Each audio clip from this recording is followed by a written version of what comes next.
Good afternoon, everybody. This is Skip Hank, President and CEO of Xplor International. And on behalf of Xplor and Elixir Technologies, I want to welcome you to today's broadcast of the future of the document. I'm especially pleased to welcome Dr. Bruce Damer, a longtime supporter and friend of Xplor, who is kind of speaking from the future today. Bruce has dialed in from Australia, where I believe it's 1 a.m. on Thursday morning. So when he talks about the future of the document, he really means it. So Dr. Damer is the Chief Experience Officer with Elixir Technologies. He has been involved with Xplor since the late 1980s, and he's been honored as the Explorer of the Year in 1992. He's the Chief Architect of Customer Experience at Elixir Technologies.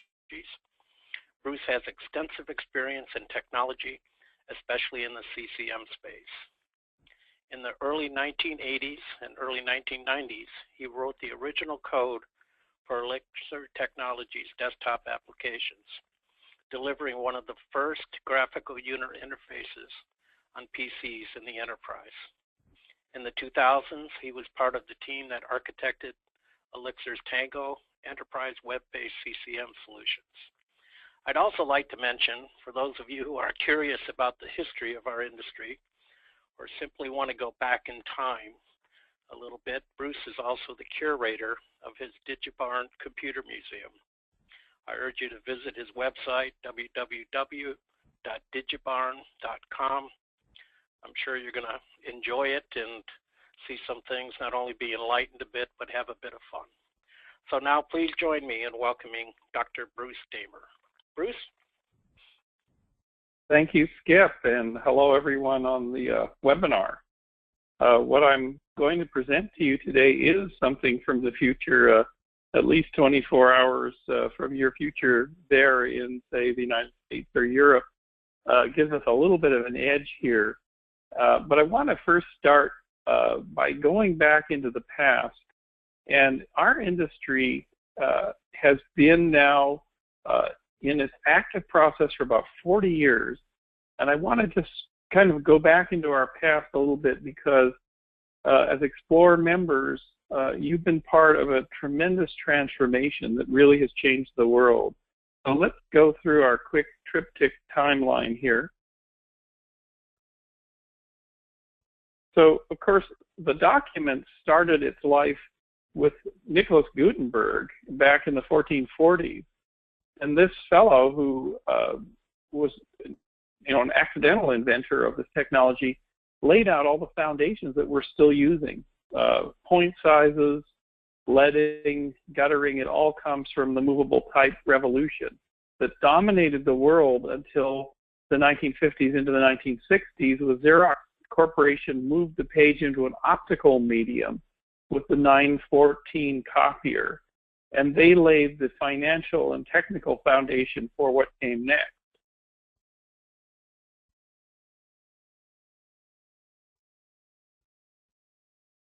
Got the next slide up?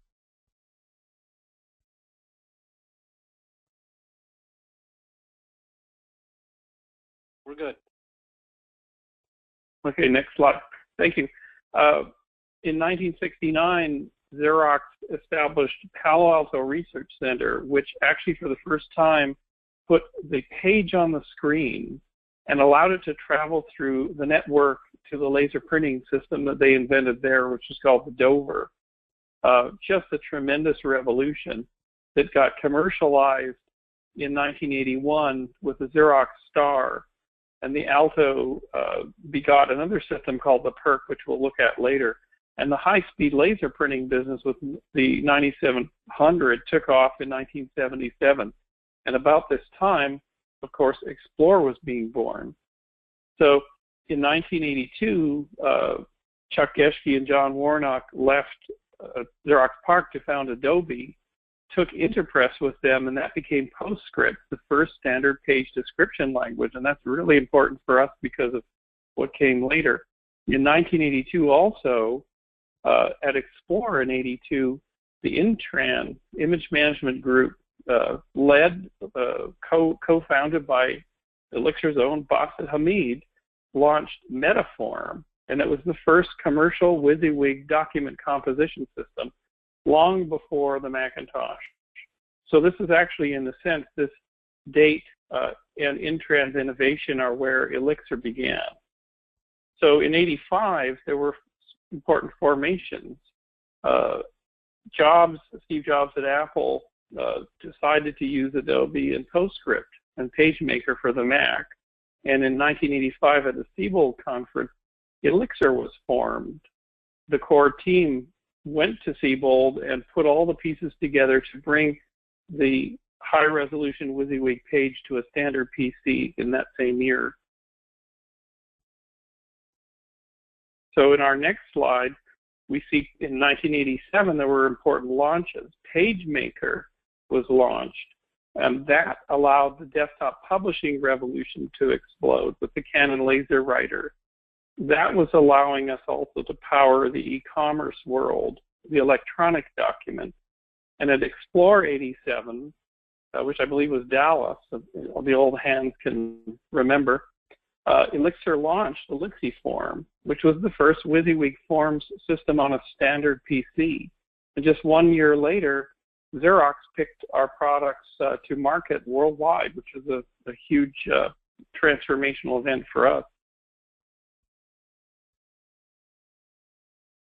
Then by the 90s, we looked at standardization. So in the 90s, with the help of partners like Xerox, Elixir just went global as a ubiquitous platform for document composition for the high-speed laser business. Windows, of course, came out in 1990, Windows 3.0, and that brought the GUI to the PC. Then PDF followed, and the World Wide Web followed that and brought documents to the internet. And then in the 2000s, we got basically the convergence of everything. We got all the tools to do document development management, content management, everything under one roof. And that set the stage for the following.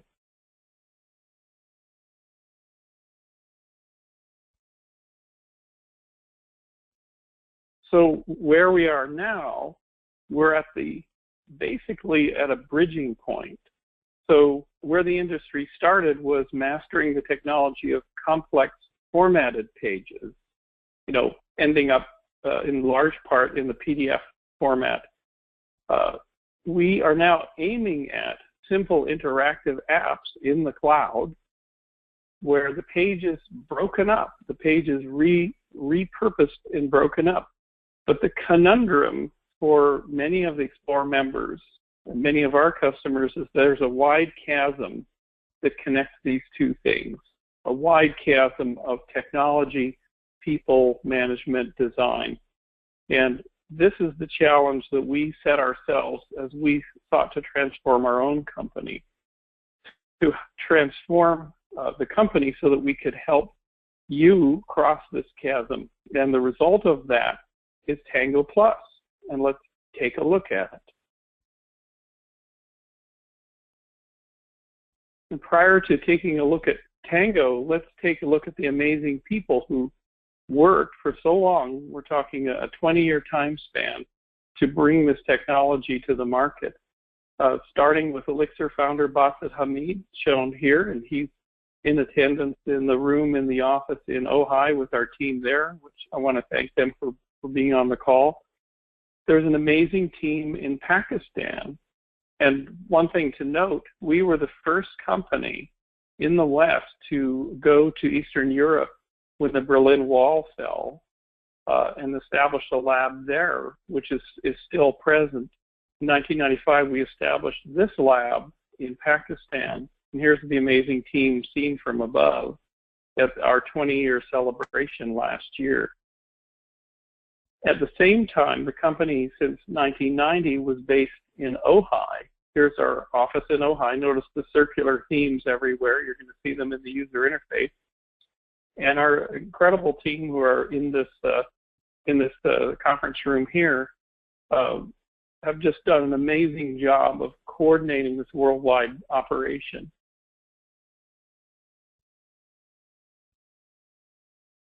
So let's just really quickly look at our 20-year transformation. Many of you remember us as a forms company that did form fonts and graphics for the resources for the high-speed laser printing business, IBM, AFP, Xerox. Well, we became much more in the 90s. So in 95, Elixir Application Suite came out, which was our traditional product. We then built a whole set of transformational tools that are still in use today, data mining tools. In the 98, we came out with Opus, which was the first client-server WYSIWYG document composition system based on Windows. And it sold very well worldwide and gave us a strong base in composition. In 2000, we came up with Design Pro Tools, which is our base strong platform in our resource creation product set. Then in 2005, our transformation was underway. We had conceived in 2003 of a strategy we call the white box, which is an open way of looking at document composition. In the marketplace at the time, pretty much all of our competitors were marketing black boxes, pieces of software that, as you know on the call, that you have a licensing server, you have an install, and you have a set number of seats. And you turn on, it turns on the black box. It does a great job, but it is a black box, and it's very difficult to integrate with and really not something of the web. So what we did was we came up with the first phase of this white box strategy, the correspondence system, and then in 2010, Tango 1.0, which we rolled out to some customers to provide ourselves with a learning experience for what was to come next. And it set the stage for Tango Plus in 2015. So let's take a look at Tango Plus. So Tango Plus is a really extensive architecture. It really resulted from about 10 years of thinking and building and putting out into the marketplace.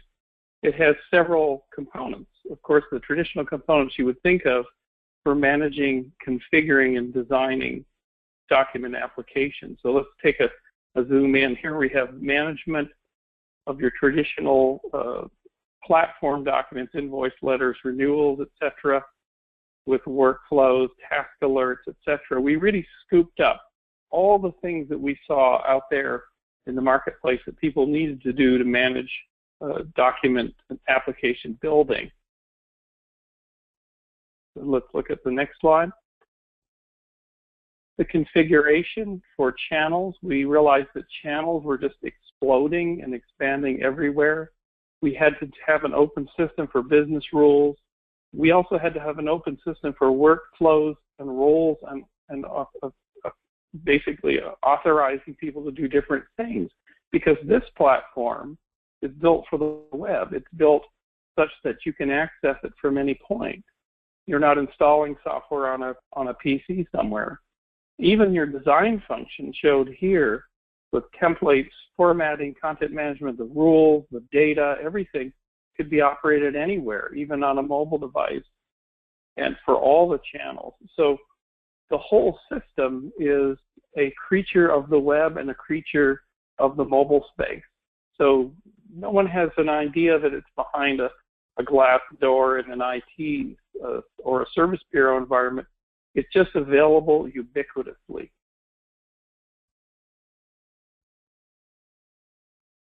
So let's take a look at 3 user stories of how Tango's been deployed. And we've really relied upon our customers to teach us as to what they want to do on that far end of the bridge that we're all going to.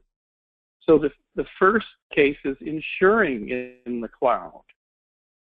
Now, questions have been raised in our industry of whether we can put our regulated data, our HIPAA data, and our other customer data in the cloud. Well, this has started to happen. This particular account was a large Medicare insurance company, and they were attracted to us because we were in the cloud. And we developed two of their documents in a highly regulated health insurance document using a master template approach. So 4 master templates in the cloud replace 154 previous versions. They can add new plans just seamlessly. We're hosting it all for them. And so we've reduced their time to market and approval cycle by 50%. And what we built was basically what in the old days was called a watch folder. If we go to the next diagram here. So when data comes in to our hosting of their solution, it just automatically and seamlessly converts everything. There's nobody sitting there that's doing it. And you'd think in the modern age of the web and ordering things online that this would all be done, but our industry is carrying around a lot of legacy and a lot of things that just don't connect very well together. So Tango connects very well together, especially on the data side. So things arrive, they're parsed, and they're applied to logic, and they're made usable by the application just automatically and logged. So this allowed this organization to achieve 0 errata penalties in the CMS healthcare market for their first time ever, because it was so seamless and so high uptime and reliable. So they used to have multiple department heads doing all this, but now they just have one non-technical user managing the entire process, from annual updates to production in under a week. So this is an account we're very, very proud of. They really helped us prove up that this strategy really, really works. And here's some of their notice from some of their output, notice of changes from 2016. And notice the multilingual support in there too. So next, let's go to user story number 2. We call this one self-serving the document. And of course, we're moving from the enterprise space in the insurance example to now the service bureau space. Service bureaus make up a large proportion of the Xplor base. And this is one of the largest service bureaus in the eastern U.S. And they started with us in 2012. And they're a full service CCM management platform. We helped them to modernize their operation. So we implemented this enterprise-wide inside so that they could then implement and deliver self-service to their own accounts outside. So let's go to our detailed slide. The way we did this for this account was using what we call our business user interface. And the business user interface was something that was drawn to us by the customers. They basically said, we love the back end, we love the designer that allows us to make templates, the proofing, the data handling, the logic and the workflows. We love all that. But what we really want and what we're really pulled into is an interface for non-technical business users. So we put an enormous amount of investment into this. So, and you'll see a little bit of this later. But this really allows somebody that's in the low end of the spectrum in terms of IT skills to start building documents, building applications, customizing at a granular level, so that piece by piece, as their skill level goes up, you can actually expose more tools to them. So these business users are now able to manage the entire document lifecycle, something that was previously sort of unheard of in this space.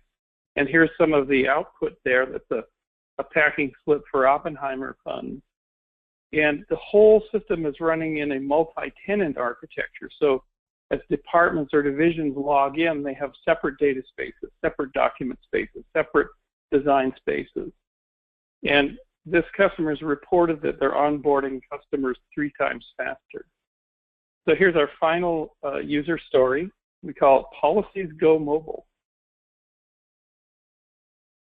Now, Policies Go Mobile is this incredible thing that's going on in the insurance industry, even in the United States, where people are showing up on their iPads and their phones and wanting to get insurance and wanting to do it very fast. Our first example of this for Tango Plus is a insurance company in China that uses WeChat, which is the dominant social messaging service in China, 700 million monthly active users. That's over 2 times the population of the United States. And they used to take about a week to deliver insurance to their customers. So what we did is built a direct interface with WeChat APIs to deliver e-contracts directly to the customer in less than 30 seconds. And if we go to our little squiggle diagram, this is how it's all working. This 30-second turnaround. Talk about real-time document application. So the preferred channel in China is the mobile phone. Most people do not have or never will have PCs at home. So the speed to market is essential. So if we go to the next slide, one thing to note, you still have to have a business user and an IT user in the loop to manage these policies. You still have to build a conforming document. And if we go to the next slide, we'll take a look at it. So even though the interface to the customer is simple, the document is still an insurance document, no matter what country it's in. It has to have a digital signature. It has to have terms and conditions. It has to really spell out what the insurance covers. So you need a rapid-fire system in the back end with the business user running a hotspot master template, the IT user on standby, customer service. Very fast workflows here. Very, very fast workflows to achieve this kind of turnaround. And we'll take a look at that page from the Chinese insurance. So this is what it looks like. And that's the document that they would get confirming their insurance. It's got a barcode in it.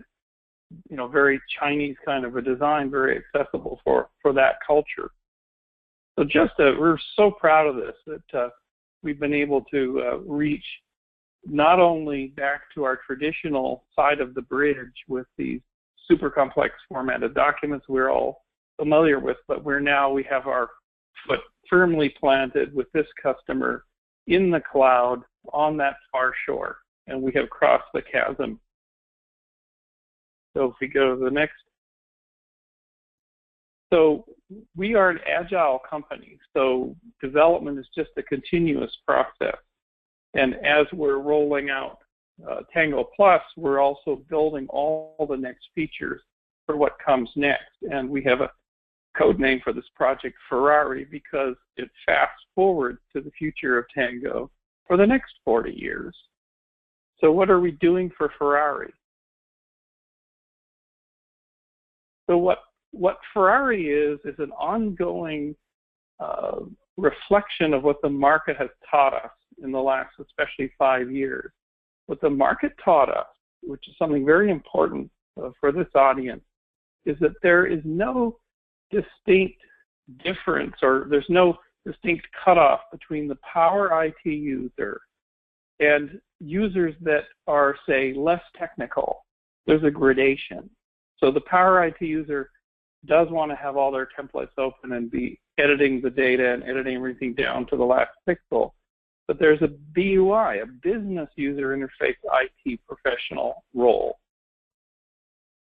which is an intermediate level role. And if we look at the next slide, there's business analytics roles, customer-facing roles, agent support roles, content creators who are doing text blocks or doing logos, content approvals. There's managers of process. There's the BUI mobile cases, one of which you've just seen with the Chinese insurance company. All of them have said the following to us: we want full service. We want full service. And what that means, and it was much surprise to us, even though the customers may have a core back-end IT group that can build all the templates, that can handle all the data, they don't want to add those skills. Those skills were expensive to add and train. They want us to do it. We basically said, look, we don't have to install the software on premise. You can come in and log in and you can design all your own templates. And they say, that's very nice. We know that you guys, that we can do that ourselves, but we're not actually growing that part of our business. We're growing our business users part of the business, not the core IT back end. Will you guys do this for us? And in every case, we've said, of course we will, because we have a tremendous professional services ability in the company. We have a large group. In fact, Nasser, who's running the slides, has been intimately involved with building that group. And we just have the ability to do this very, very rapidly at low cost. And we take this strategy with the customer. We don't build the customer by hours. They don't have to worry about a clock ticking. We just say, we'll get the job done, whatever it takes. Therefore, we're getting this tremendous loyalty, and in fact, becoming part of the team of our customers. We've just expanded their group with all these skills, and because the platform is hosted in the cloud as a SaaS platform, because it's always alive and always online, the changes to the interface are there. We deliver the applications. We can all look at the same screens with our roles and look at what's delivered. It's very, very, very fast. You're not talking about, sending emails with resources anymore. It's a new world.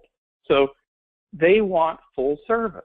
That's an amazing and wonderful discovery. It certainly, for us, allows us to build a whole new business that we weren't planning on. We were planning on mainly selling this as a SaaS offering or a PaaS offering as software, but we're doing a lot of services.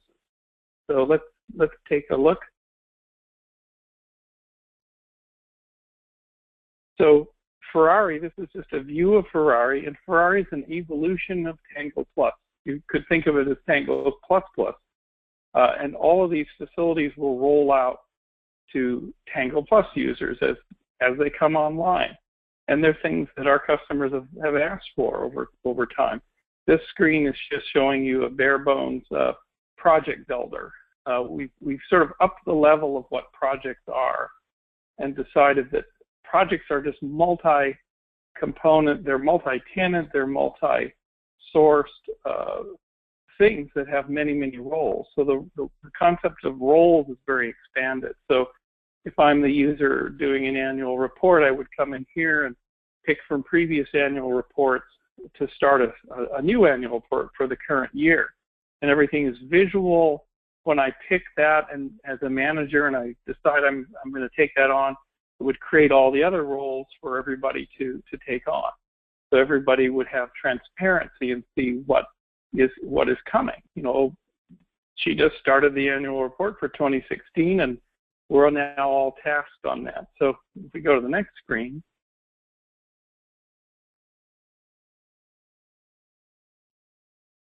what we see here is a business card that's come up in our designer. And this designer in Tango Plus Plus Ferrari allows us to take out and include in tools as needed.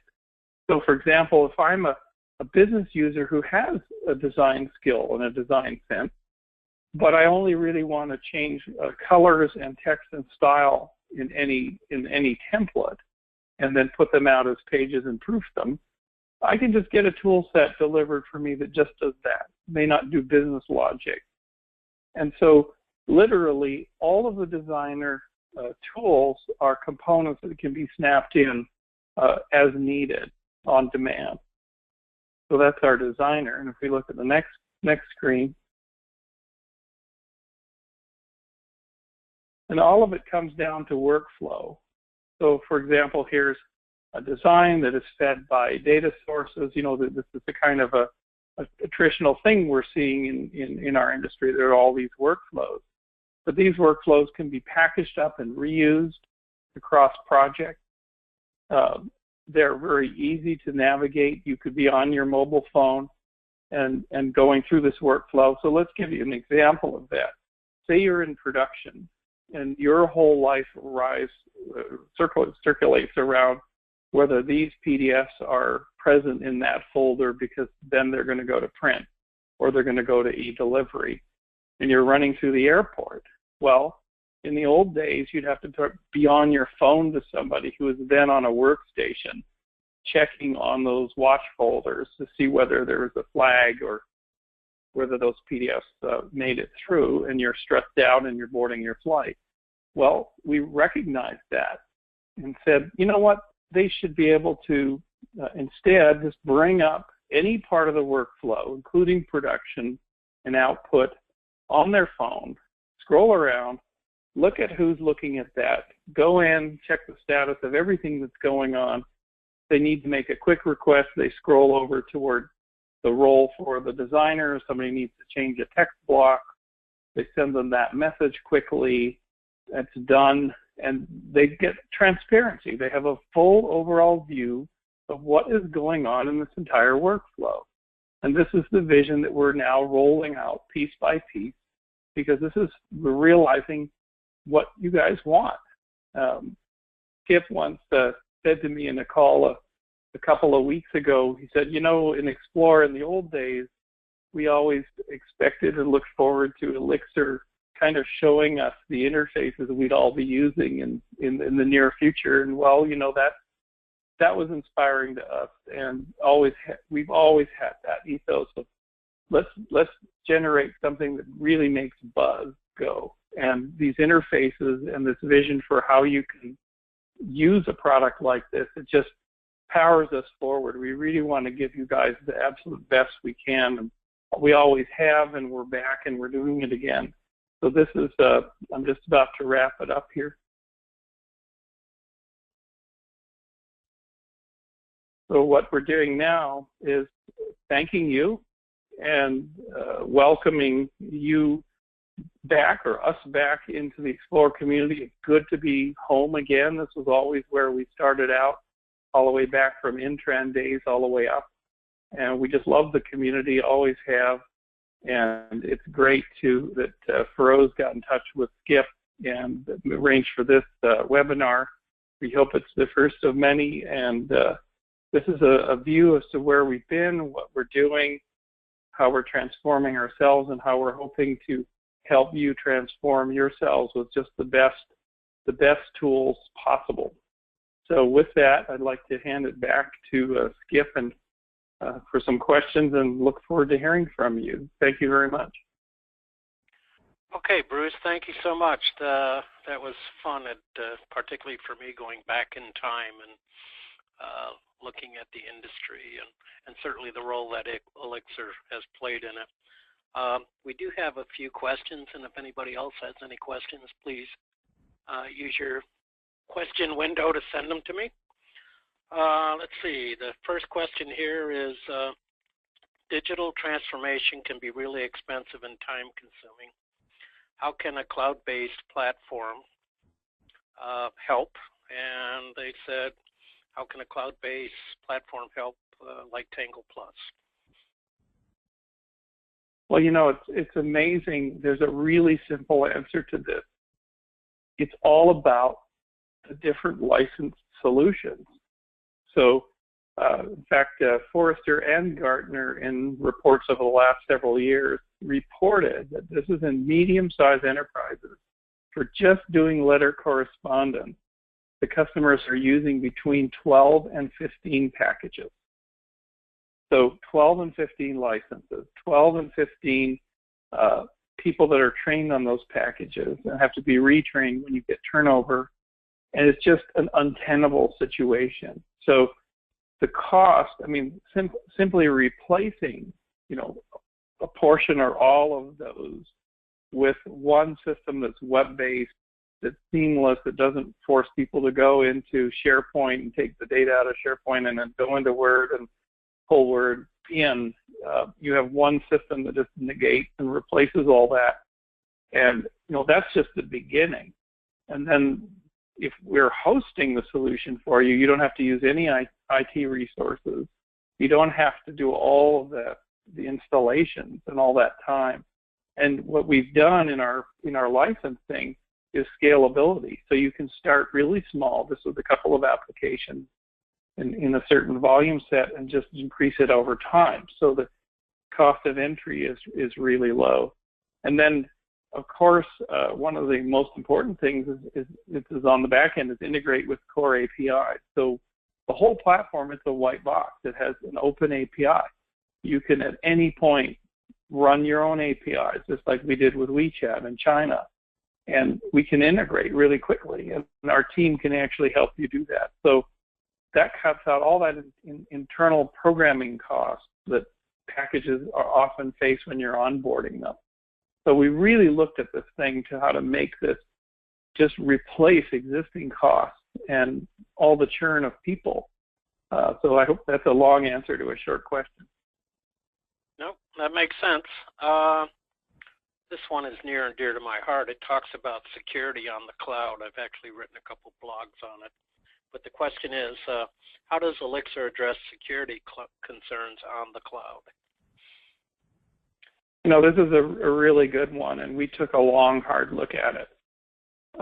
Because, of course, big sectors of the economy, you know, ordering parts or doing your airline reservations or even filing your taxes have gone to the cloud. So we went back to our customers who are doing, you know, the legal conforming documents, they're doing HIPAA data. You know, all of them basically had a resistance to the cloud. Like, how can we possibly do this? We know that there's cost savings. We know that it could even be more secure for us. And so the company really went back and we chose the best vendors for our servers. You know, this basically military-grade, battle-hardened vendors for hosting the servers for our cloud offering that have, you know, threat intelligence and the whole compliance stack for all the verticals. We implemented multi-factor authentication, secure APIs. We encrypt all the data. We actually are now putting together a facility in Ventura that will have full HIPAA compliance with all the right door locks and the right access for HIPAA data. So we really just said, okay, that's what their concerns are. We're going to just meet the concerns. And so the first few customers we've onboarded, we've done that with all of those things in place, and they've been very, very satisfied, and we've had no issues. So that's our commitment to the industry, because we just know how sensitive you are to this. Okay, the questions are coming in. Question, if you host data, are you PCI, PII, HIPAA compliant, and so on? Yeah, that's exactly where we're going, or where we already are in terms of HIPAA. I mean, there's been a company-wide effort around HIPAA because we're so strong in the health insurance space at the moment. So if we're not fully compliant, which we are in most cases, we're working on it. So this depends on the projects that come up. Okay. Next question is, every component of the platform cloud-based? Usually vendors have some thick client involved. Yeah, that's a very good question. Everything was built from the ground up to be cloud-based and is cloud-based. So literally from our content management system to our front end in HTML5 to everything from, we use the portals, industry standard portals strategy of life race system. Everything is cloud-based. Everything if we gave you a list of the names of the components we use for the platform, they'd be familiar to many people. So we are not parking some shrink-wrapped head-end software somewhere and just trying to run it with a script. Everything is done from the ground up cloud. Okay. Another good question here. There's a lot of vendors suggesting a cloud approach to CCM. What is unique about Elixir's cloud offering? What's unique about our cloud offering, so I can just roll the clock back a little bit, depends on the space you're in. If you're in the service bureau space and you're a big service bureau and you have captive clients, that's a whole sort of environment where it is a cloud offering, but it's sort of a one-way cloud offering. So the big service bureau will say, here's our cloud offering for you to submit jobs to us because we're doing fulfillment for you. Well, that's a really different question than, say, an enterprise that is trying to, for example, say, you know what, ID cards are just taking forever. We do them centrally. That's fine. We're our own service bureau, but we need to distribute the design of them and the customization of them and the scheduling of them everywhere in the organization. That's a really different task. So the cards are e-delivered, the cards are printed, the cards are laminated, et cetera, et cetera. And that's what we've achieved at several of our sites. It's that type of self-service offering, rather than the one-way self-service offering people are familiar with in the service bureau world. So it's really putting all the tools out there way beyond just get my print executed. It's the tools in the hands and the tools in multiple gradations. So it's complex for one person and it's simple for the next person, and it's totally flexible. So we really have thought this thing through and had good guidance from the market on this. Okay, next question. Can existing DPT customers import Xerox or AFP resources to Tango Plus? Yes, in fact, what we've been doing with several of our accounts that are making this transition is we've worked with them to bring those resources into Tango Plus. And Tango Plus does things differently than Opus. If the Opus customers that may be on the line know that in Opus there's a tight coupling between data, logic, and the design. And this was a good design decision for the 1990s, but it's not a very flexible decision for the cloud. So what we've done is worked with several accounts to reduce hundreds of Opus designs to a dozen Tango templates.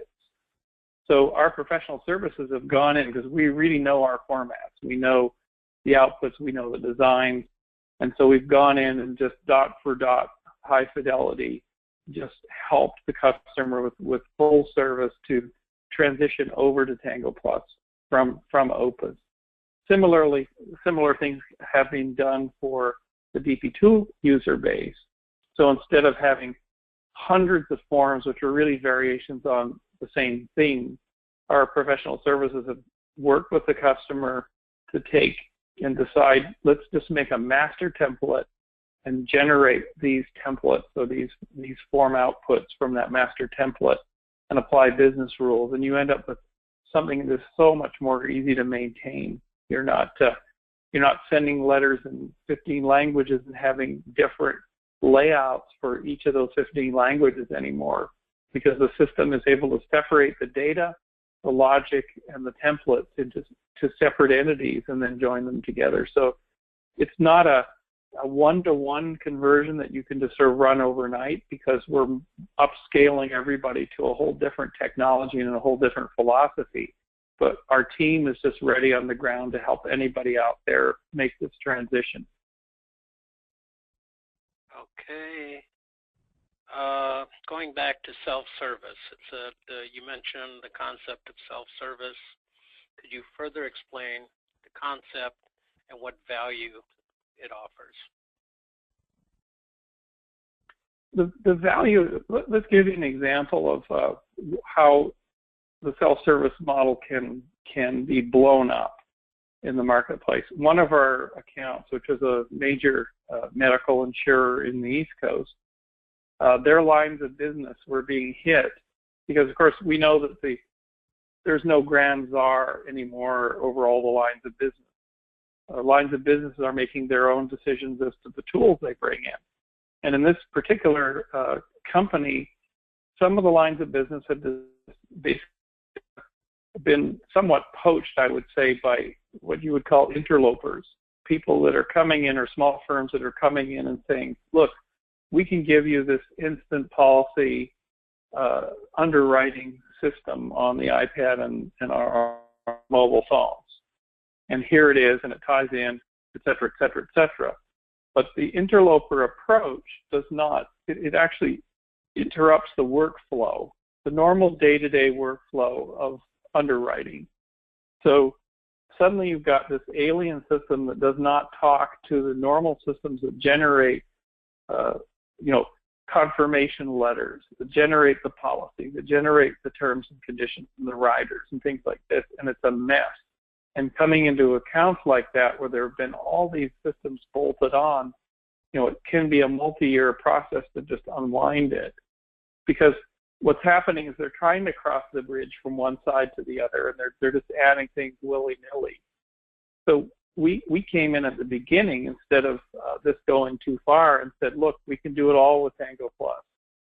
You don't have to add something extra. And therefore, your self-service model actually will work. Because then instead of having somebody having to manage the mobile phone request for policy or for underwriting, you've got people internally that are using a single system that is tied to all their conforming document formatting, all their archiving that they have to do, the mailings that are going out, tracking the mailings that are coming back in, because this is insurance. So yes, the customer may get a message on their phone, but it has the insured's document with it, because you have to deliver that still. So it allows the self-service to actually happen, and not basically in the sense, the balkanization or the breaking up of the entire workflow.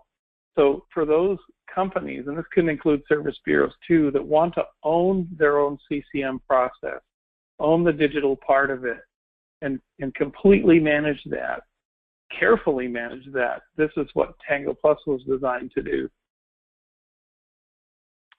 Okay, another question here. I think we still have, we're good. As most customer communications management solutions are expensive, do you see at any time in the future that small and medium-sized teams could take benefit of this solution by a lower cost model by leveraging a cloud-based platform? Absolutely. In fact, some of our major old-time print vendor partners coming to us, realizing that print was going away or being reduced and going away in some sectors, some economic zones. They came to us years ago saying, look, we're trying to reinvent ourselves, and we would like to be able to have a portal, and this was back in the days of the portals, where the customers can log in and they can set up at really low cost applications that will go out into a big shared print center that either we run as a print provider or one of our major customers runs. And that started us on this thinking trend that it was going to be a self-service model, and that's what led to this whole direction for SaaS and for Tango, so that people can get into the cloud, into our public cloud, go in and set up a Tango account, build something really simple from templates, and then at a low cost, either run that out to a mobile channel, generate an archive of PDFs. Then we could then attach to print vendors and print service providers. We're not going to do the print service providing, and several of our active accounts now are engaging in that whole strategy. So just widening the reach for those people that can come in and do a complex application and then do a mobile delivery very quickly, a small department or a small group, a small company. Okay. Another question.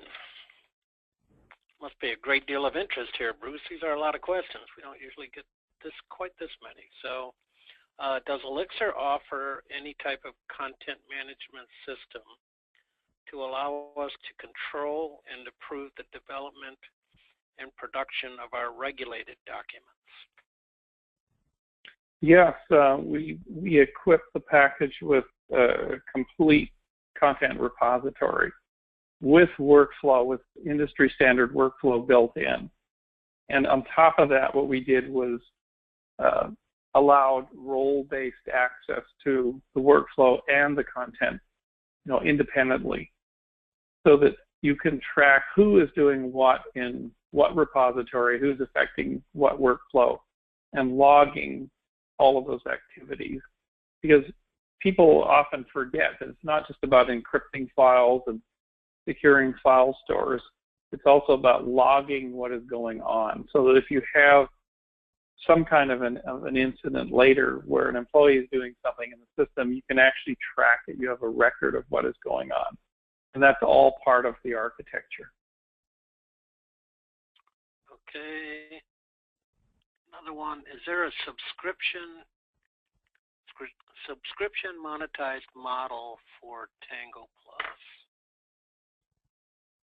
Yes, in fact, that is what we're currently rolling out. And I'm not the expert in the state of that model, but that's a big priority for the company to roll that subscription service out, and you'll be seeing some announcements on that pretty shortly. Okay, well, good. I think that's all of the questions. Let me double check here.